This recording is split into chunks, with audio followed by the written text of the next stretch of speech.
इस क्वेश्चन में यहाँ पे 1 रुपी और 2 रुपी कॉइन्स हैं और टोटल नंबर ऑफ कॉइन्स हमको 50 गिवन है और टोटल अमाउंट हमको 75 गिवन है और हमको बताना है कि total number of 1 rupee coins और 2 रुपी कॉइन्स कितने कितने होंगे।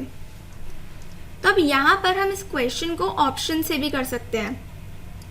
यहाँ पे हमको total number of coins 50 given है, यानी कि इन दोनों को हम ऐड करेंगे तो हमारा 50 आना चाहिए। जब इन दोनों को हम ऐड करते हैं तो यहाँ पे हमारा 50 आ रहा है, इन दोनों को ऐड करेंगे तो हमारा आ रहा है 55, यानी बी ऑप्शन तो हमारा गलत है। इन दोनों को ऐड करेंगे तो हमारा 50 आएगा और इन दोनों को भी ऐड करेंगे तो हमारा 50 आएगा, यानी कि बी को छोड़ के बाकी के ऑप्शन फिलहाल हमारे पॉसिबल हैं। अब दूसरी चीज़ हमको गिवन है कि टोटल अमाउंट यहाँ पे 75 है। तो अब इन तीनों का हम अमाउंट देखते हैं कि कितना कितना है। ऑप्शन ए में हमारे पास 1 रुपी कॉइन्स 35 है, तो यानी 1 × 35 प्लस 2 रुपी कॉइन्स हमारे पास 15 है, तो इसको हम 2 से मल्टीप्लाई कर देंगे तो ये हो जाएगा 35 प्लस 30, यानी इसका टोटल अमाउंट हमारे पास आ गया 65। तो यानी कि ऑप्शन ए तो हमारा गलत है। ऑप्शन सी को चेक करते हैं।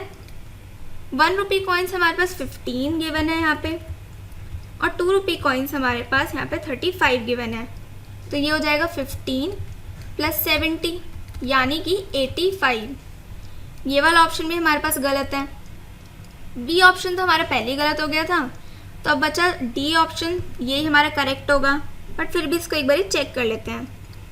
यहाँ पे 1 रुपी कॉइन 25 है प्लस 2 रुपी कॉइन भी हमारे पास 25 है, तो यानी कि ये हो जाएगा 25 प्लस 50 विच इज़ 75, यानी ऑप्शन डी हमारा करेक्ट हो जाएगा। बट अगर यहाँ पे सब्जेक्टिव पेपर होता तो हम इसको ऑप्शन से नहीं सॉल्व कर पाते, तो उसके लिए हम इसका दूसरा मेथड भी देख लेते हैं। यहाँ पे हमको 1 रुपी और 2 रुपी कॉइन गिवन है, तो 1 रुपी कॉइन को हम x मान लेते हैं और नंबर ऑफ 2 रुपी कॉइन्स को हम y मान लेते हैं। टोटल नंबर ऑफ कॉइन्स हमारे पास 50 है, यानी कि x प्लस y हमारे पास हो जाएगा 50, यानी कि ये। अब टोटल अमाउंट हमको 75 गिवन है। अब अगर हमारे पास 2 रुपी कॉइन्स हैं और उसकी हमारे पास 10 कॉइन है, तो यानी टोटल अमाउंट हमारा हो जाता है 20। हम इन दोनों को मल्टीप्लाई कर देते हैं। अब यहाँ पे टोटल अमाउंट तो हमारे पास 75 है और हमारे पास 1 और 2 रुपी कॉइन है, तो यानी कि ये हो जाएगा 1 × x, number of 1 rupee coin जो हमारे यानी कि x, plus 2 × number of 2 rupee coins जो हमारे पास हैं यानी कि y, तो यानी ये हो जाएगा हमारे पास x प्लस 2y = 75, यानी दूसरी इक्वेशन हमारे पास ये आ जाएगी। इसको भी नोट कर लेते हैं। यहाँ पे टोटल अमाउंट हमारे पास 75 है, तो यानी कि हम इसको ऐसे लिख सकते हैं। इसको सॉल्व करेंगे तो दूसरी इक्वेशन हमारे पास ये आ गई। अब यहाँ पर दो इक्वेशन हमारे पास ये हैं और इन दोनों को सॉल्व करके हमको x और y की वैल्यू फाइंड आउट करनी है। अब क्लियरली अगर मैं यहाँ पे दोनों को सब्ट्रैक्ट कर दूंगी तो यहाँ x और x मेरा कैंसिल हो जाएगा और y की वैल्यू हमारी निकल जाएगी।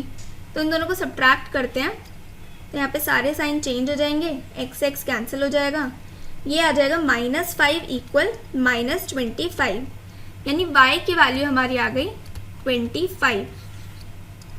नोट कर लेते हैं इसको। यहाँ पे जब हमने दोनों को सब्ट्रैक्ट किया और इसको सॉल्व किया तो y की वैल्यू हमको मिल गई 25। अब x की वैल्यू निकालने के लिए हम y की वैल्यू को इन दोनों में से किसी भी इक्वेशन में पुट कर सकते हैं। दोनों ही केस में हमारा आंसर सेम आएगा। तो मैं ऊपर वाले में इसको पुट कर लेती हूँ, तो यहाँ पे ये हो जाएगा x + 25 = 50, तो x की वैल्यू आ जाएगी 50 - 25 विच इज़ 25। इसको भी नोट कर लेते हैं। यहाँ पे हमने y की वैल्यू इक्वेशन 1 में पुट की और इसको सॉल्व किया तो x की वैल्यू हमारी आ गई 25, यानी कि नंबर ऑफ 1 रुपी कॉइन्स हमारे पास 25 है और नंबर ऑफ 2 रुपी कॉइन्स भी हमारे पास 25 ही थे, यानी ऑप्शन डी हमारा करेक्ट हो जाएगा।